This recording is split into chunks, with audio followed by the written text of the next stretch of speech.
Hi friends, welcome to Saptaswa Samaj. మనం unconventional machining process సిరీస్లో chemical milling అనే మిషన్స్ గురించి ఇప్పుడు తెలుసుకుందాం.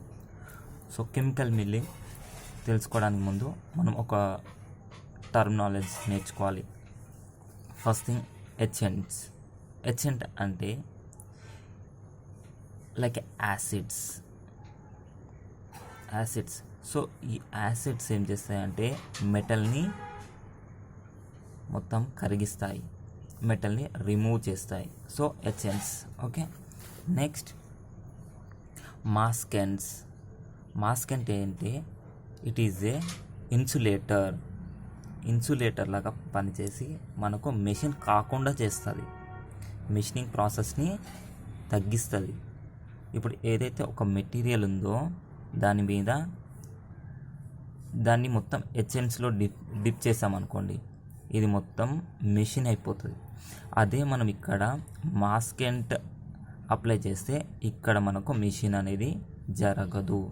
ఎక్కడైతే మనకు మాస్కెంట్స్ అప్లై చేస్తామో అక్కడ మెషినింగ్ జరగదు. ఎక్కడైతే డిప్ చేస్తామో ఎచెంట్స్ అక్కడంతా మనకు మెషినింగ్ అవుతుంది. సో ఈ టూ టర్మినాలజీస్ మనకు చాలా ఇంపార్టెంట్. సో బేసిక్ ప్రిన్సిపల్ చూసుకుందాం. సో ఎక్కడైతే మాస్క్ వేస్తున్నామో అక్కడ మనకు మెషినింగ్ జరగదు. ఎచెంట్స్. సో ఇదంతా మనం ఎచెంట్స్ లిక్విడ్లో డిప్ చేసాం కదా, సో ఇదంతా ఎచెంట్. సో దాన్ని బట్టి మనకు అండర్ కట్స్, వర్క్ పీస్ ఎట్లా రిమూవ్ అనేది జరుగుతుంది. So what is a chemical milling మనం చూస్తాం. కెమికల్ మిల్లింగ్ అంటే ఒక కెమికల్ని యూజ్ చేస్తూ మనము ఆ మెటీరియల్ని రిమూవ్ చేసే ప్రాసెస్ని కెమికల్ మిల్లింగ్ అంటాం. Okay, in easy words I can explain. The chemical milling is a process of the part to be machine immersed in a chemical agents that removes the desired metal.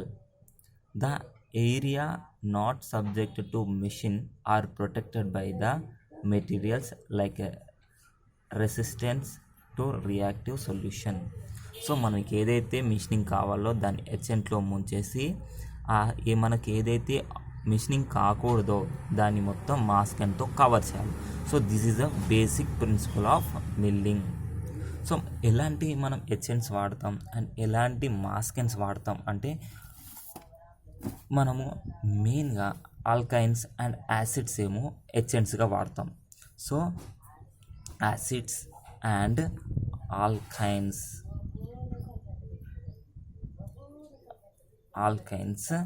మనము ఎచెంట్స్గా వాడతాం. And మాస్కెంట్గా మనము చాలా వాడచ్చు. దాంట్లో మనం మెయిన్గా వాడేది ఏంటంటే ఇక్కడ చూడండి, మనం ఏమేమి వాడచ్చు అంటే polyvinyl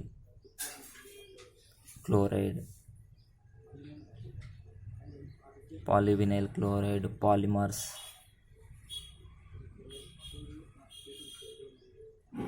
polymers means plastic. So like plastic we can apply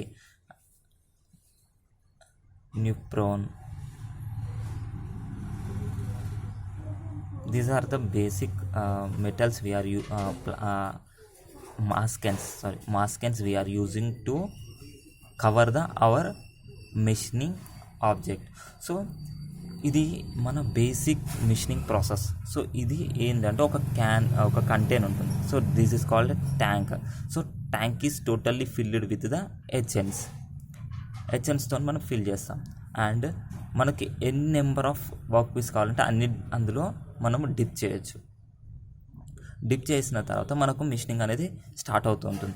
కానీ మనకి ఏం చేయాలంటే డిజైర్డ్ షేప్ కావాలి, రెగ్యులర్ షేప్స్ కావాలి, మనకు ఒక ప్యాటర్న్ కావాలి. సో దాన్ని అనుకూలంగా మనం ఏం చేయాలంటే ఎచెంట్స్ని వదిలేసి మనం మాస్కెంట్ అంతా కవర్ చేయాలి. సో ఇక్కడ మనం ఏం చేస్తామంటే ఫస్ట్ టోటల్గా మనము మాస్కెంట్ అప్లై చేస్తాం. ఇది నా మెటీరియల్, నేను వర్క్ చేయాల్సిన మెటీరియల్. సో దీన్ని మొత్తం మాస్కెంట్ అప్లై చేసి ఎక్కడైతే నాకు మిషనింగ్ కావాలో అక్కడ మాత్రం నేను ఆ మాస్కెన్స్ని రిమూవ్ చేసేస్తాను. సో ఇదంతా నా వర్క్ పీస్. నేను అంత బ్రౌన్ కలర్ వేసాను, అదంతా నా maskant. So black one is the removed one. నాకు ఇక్కడిక్కడ మిషన్స్ కావాలి, ఓన్లీ 6 పార్ట్స్ నాకు కావాలి. సో ఈ 6 పార్ట్స్ కావాలి కాబట్టి దాన్ని మనము ఒక స్క్రైబర్తో కానీ నైఫ్తో కానీ మన టూల్స్ ఉంటాయి, ఆ టూల్స్తో నీట్గా యాక్యురేట్లో మనం కట్ చేస్తారు. ఆ కట్ చేసి రిమూవ్ చేసి ఆ మిగిలిన పార్ట్ అంతా దీంట్లో డిప్ చేస్తారు. ఈ డిప్ చేసినామంటే స్లోగా కెమికల్ రియాక్షన్ స్టార్ట్ అయ్యి in the form of very tiny particles it can be removed from the work piece. So అలా మనకి ఈ యొక్క మిషనింగ్ అనేది జరుగుతుంది. Okay, I think you can understand this one. So main thing ఇది అయిపోయింది. Next ఈ ప్రాసెస్ జరుగుతున్నప్పుడు మనకు కొంచెం అడ్వాంటేజెస్ ఉంటాయి, కొన్ని డిసడ్వాంటేజెస్ ఉంటాయి. మరి అవి ఏంటి అవన్నీ చూద్దాం. So accuracy. So CHSM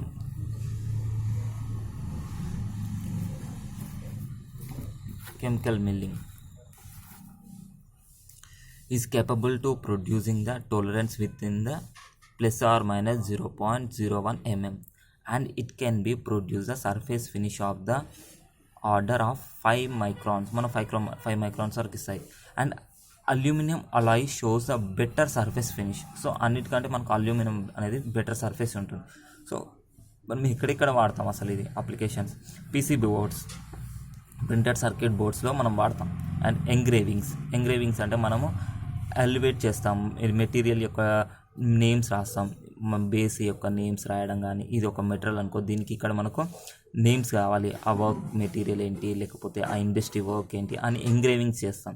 so ఎంగ్రేవింగ్స్ దీంతో చేయడం వల్ల ఏమవుతుందంటే ఎక్కడైతే మనం ఆ హెచ్ఎన్స్ అనేది యాడ్ అవుతాయో అండ్ మిగతాదంతా కవర్ అవుతుంది మాస్కెన్స్తో.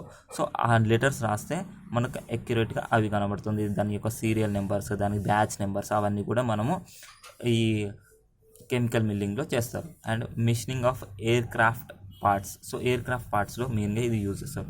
సో దీనివల్ల అడ్వాంటేజెస్ ఏమున్నాయంటే it is very efficient for making in create or complex surface on the very large work piece. So మనం వెరీ లార్జ్ సర్ఫేస్లో మనం ఇక్కడ యూజ్ చేసుకోవచ్చు.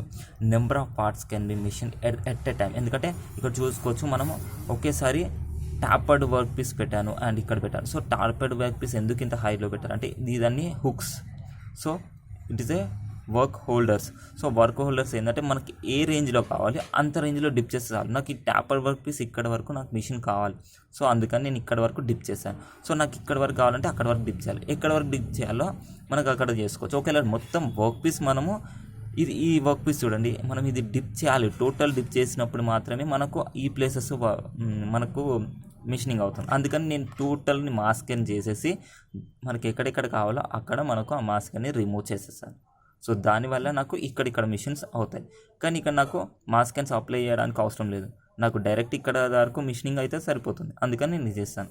So it will depends upon the time to keeping the material in the etchants. దాన్ని బట్టి మనకు machining rate అనేది వస్తుంది.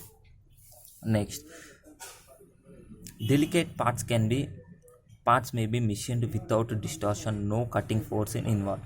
సో మనకి ఇక్కడ డెలికేట్ పార్ట్స్ కెన్ యూజ్ చేసుకోవచ్చు, ఎందుకంటే ఇక్కడ ఏ కటింగ్ ఫోర్స్ కూడా మనం అప్లై చేయట్లేదు అండ్ మెటీరియల్ డ్యామేజ్ అవుతుందని అవసరం లేదు, టూల్ యూజ్ చేయాల్సిన అవసరం లేదు, దాన్ని మెషినింగ్ అవసరం లేదు. సో దానివల్ల easy to work. So some disadvantage we have.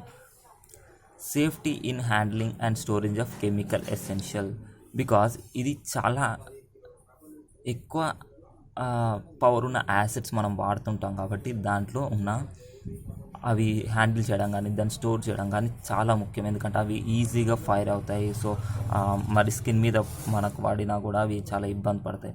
So దానివల్ల మనము సేఫ్టీ అనేది చాలా చూసుకోవాలి. ఇక్కడ needs adequate ventilation and good circulation of air, ఎందుకంటే మనం వాడేది కెమికల్ కాబట్టి కంపల్సరీ గుడ్ వెంటిలేషన్ కావాలి, ఎప్పటికప్పుడు ఫ్రెష్ ఎయిర్ వస్తూ ఉండాలి. Some surface are damaged may be occurs because of preferential etching and irregular attacks. So inter regular attacks. So మనం material అనేది అప్పుడప్పుడు డ్యామేజ్ అవుతుంది, ఎందుకంటే ఇంటర్ రెగ్యులర్ అటాక్స్ అవుతూ ఉంటాయి. సో గ్రాన్యూల్స్ ఉంటాయి, ఇది inter granule attack. So inter granules ఉంటాయి, ఆ గ్రాన్యూల్స్ వల్ల మనకు అది మెషినింగ్ అనేది కొంచెం మెటీరియల్ అనేది డ్యామేజ్ అవుతుంది, అది కూడా చూసుకోవాలి మనం. So this is a main chemical milling process. Okay, I think you are understand this one. ఒకవేళ ఇది మీకు నచ్చినట్టయితే షేర్ చేయండి, కామెంట్ చేయండి అండ్ సబ్స్క్రైబ్ చేయండి. అండ్ మీకు ఏమైనా ఇలాంటి మిషన్స్ గురించి ఎక్స్ప్లెయిన్ చేయాలి అన్నా కూడా నన్ను కామెంట్ సెక్షన్లో అడగవచ్చు.